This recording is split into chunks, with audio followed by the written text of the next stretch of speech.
Bismillahirrahmanirrahim. Assalamualaikum warahmatullahi wabarakatuh. Para siswa, sekarang kalian akan belajar tentang jenis transformasi yang lain, yaitu translasi atau pergeseran. Oke, perhatikan tayangan berikut. Ini adalah mobil mainan yang bergerak maju dan mundur, alias bergerak ke kiri dan ke kanan. Nah, ini adalah suatu contoh dari peristiwa translasi atau pergeseran. Apa yang dimaksud dengan translasi? Translasi itu adalah salah satu jenis transformasi yang bertujuan untuk memindahkan semua titik suatu bangun dengan jarak dan arah yang sama. Nah, di dalam translasi ini ada dua kata kunci yang harus kalian pahami, yaitu jarak dan arah. Inilah nanti yang menentukan suatu translasi dari suatu bangun, yaitu jarak dan arah. Perhatikan contoh berikut. Ini adalah gambar sebuah balok. Nah, balok ini ditranslasikan, bergerak ke kanan sejauh beberapa langkah.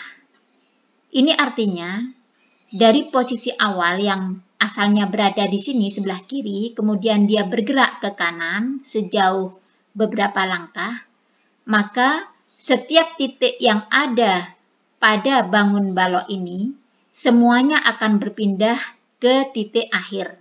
Tidak ada yang tertinggal. Ya. Kemudian di dalam translasi itu ada dua gerakan.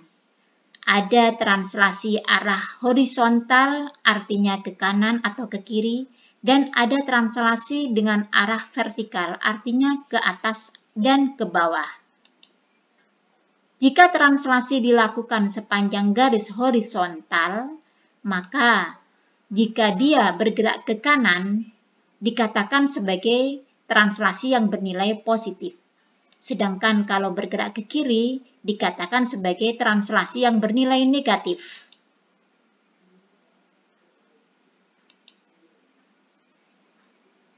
Nah, perhatikan pada persegi panjang atau jajar genjang dari yang pink ya, ini adalah bergeraknya positif karena ke kanan, dan yang hijau bergeraknya negatif karena ke kiri. Kemudian, jika translasi dilakukan sepanjang garis vertikal, maka jika geraknya ke atas, dikatakan sebagai translasi yang bernilai positif, sedangkan kalau ke bawah, dikatakan sebagai translasi yang geraknya negatif. Oke.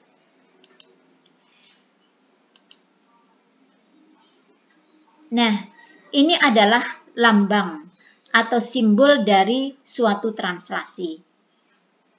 Jadi ada dua angka, kemudian ditulis di dalam tanda kurung, angkanya disusun atas dengan bawah. Artinya, angka yang pertama ini menunjukkan translasi suatu bangun dengan arah horizontal, yaitu jika dia gerak ke kanan maka dikatakan positif, dan kalau ke kiri dia bernilai negatif. Sedangkan angka yang kedua, yaitu yang bawah, ini adalah translasi vertikal. Jika translasinya ke atas, maka dikatakan bernilai positif, dan jika ke bawah, maka translasinya bernilai negatif. Artinya, nanti kalian lihat angka yang di atas ini, kalau positif, maka nanti geraknya harus ke kanan, kalau negatif harus ke kiri translasinya. Sedangkan yang bawah ini kalau ke atas, kalau positif dia nanti translasinya ke atas, dan kalau negatif translasinya ke bawah. Sebagai contoh ada simbol translasi bangun 5-3. Artinya adalah pergeseran atau translasi suatu bangun sejauh 5 satuan ke kanan, kemudian dilanjutkan 3 satuan ke bawah. Kenapa 3 satuan ke bawah? Karena di sini dilambangkan dengan tanda negatif 3. Oke, lebih jelasnya perhatikan berikut ini. Di sini kalian akan belajar bagaimana menggambar hasil translasi pada suatu benda atau bangun. Nah, ini ada bangun segi 5, ya. Perintahnya, gambarlah bayangan bangun berikut ini jika ditranslasikan sejauh 10 negatif 3. Artinya apa? 10 negatif 3 adalah bahwa bangun ini akan digerakkan atau ditranslasikan dengan arah 10 satuan ke kanan, kemudian dilanjutkan 3 satuan ke bawah. Nah, caranya bagaimana? Yaitu setiap titik sudut yang ada pada bangun ini kalian translasikan sesuai dengan ketentuan, yaitu 10 satuan ke kanan dan 3 satuan ke bawah. Oke, kita mulai untuk yang titik ini. Ini kita translasikan, kita geser 10 satuan ke kanan. 1, 2, 3, 4, 5, 6, 7, 8, 9, 10. Sehingga jatuh di sini ya. Nah, kemudian dilanjutkan 3 satuan ke bawah. 1, 2, 3. Sehingga nanti titik ini akan berpindah ke sini. Demikian pula titik yang lain. Ini juga sama, 10 satuan ke kanan dan 3 satuan ke bawah. Sehingga ke sini. Kemudian berikutnya titik yang ini, ujung, akan berpindah ke sini. Translasinya sama ya, geraknya. Ini juga dan ini juga. Nah, kalau semuanya sudah bergerak, kemudian kita hubungkan, maka akan terjadi bangun yang sama bentuk dan besarnya, cuma posisinya berbeda ya. Posisinya sudah pindah.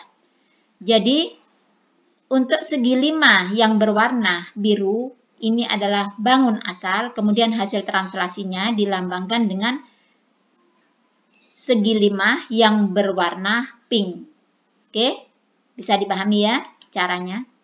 Nah, sekarang bagaimana translasi pada bidang koordinat kartesius? Perhatikan gambar berikut.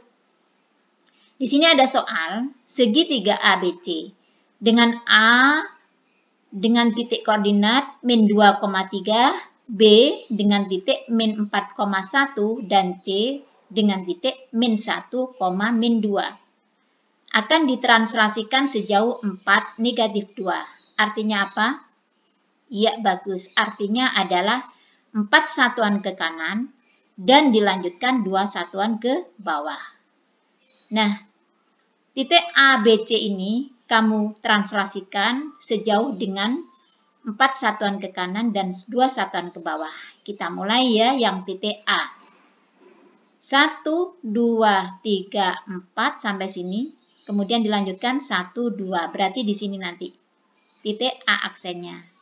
Sehingga A min 2,3 menjadi A aksen 2,1. Kemudian yang B juga 1, 2, 3, 4, 1, 2. Berarti jatuhnya di sini. B min 4,1 menjadi B aksen 0, min 1.